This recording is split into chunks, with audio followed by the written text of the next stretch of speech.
Good morning, this is Shannon Marks and Dominic Steele, bringing you Central Campus News. Students who are interested in taking the Alive at 25 defensive driving course may pick up information sheets in the main office. This course is being held on Sunday, November 20th from 1 o'clock to 5:30. It is held at the North Dakota Safety Council, 308 40th Avenue Northeast, Suite A. This course is approved for point reduction and insurance discounts. Sign National Honor Society bylaws are due tomorrow to either Mr. Cavallo in room 120 or Ms. Marquardt in room 309.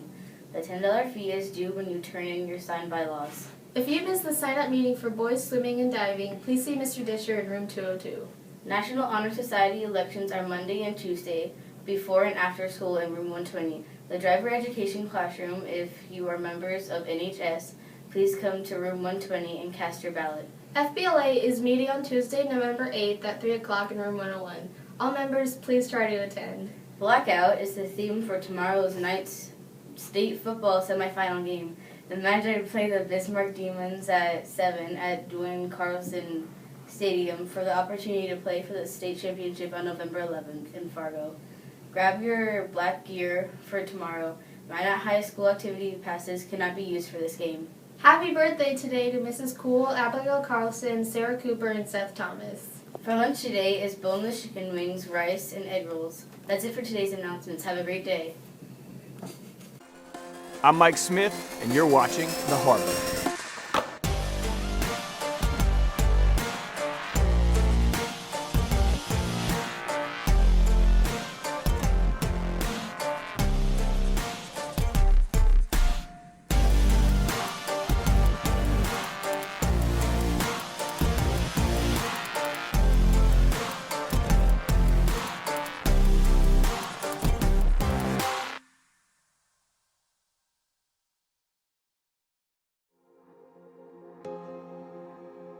I went to a City and Color concert last year, and at the start of the very first song, Dallas Green got on the microphone and he asked everyone to take out their cell phones. He said, record this song, film it, throw it up on Instagram, check in, let everyone know where you're at. And for that first song, it was just a sea of cell phones. And when the song ended, he walked back up to the microphone and he said, all right, I want everyone to put your phones in your pocket, shut them off. And he said, don't be on your phones during this concert. He said, just be here, just be present. And it got me thinking, how many times in life do we experience things through our cell phones instead of just being present?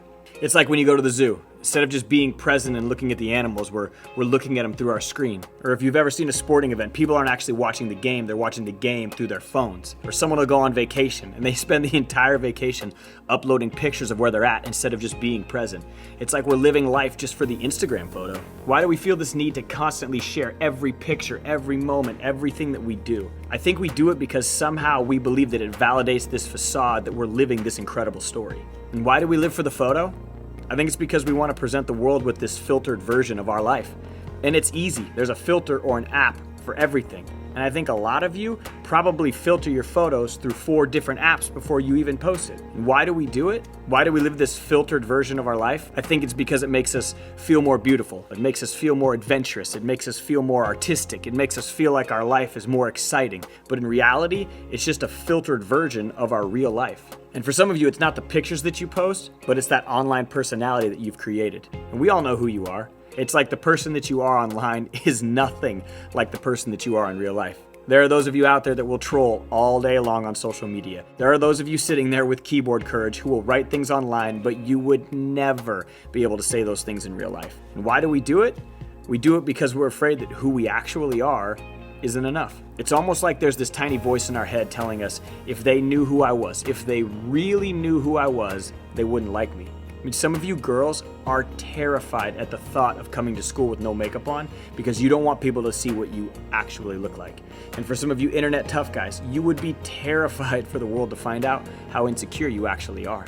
It's almost like you've created this life that you have to live with a filter on because you're afraid of people finding out who you really are. And the more you focus on building this online filtered persona, the more it hinders you from being authentically connected in real life.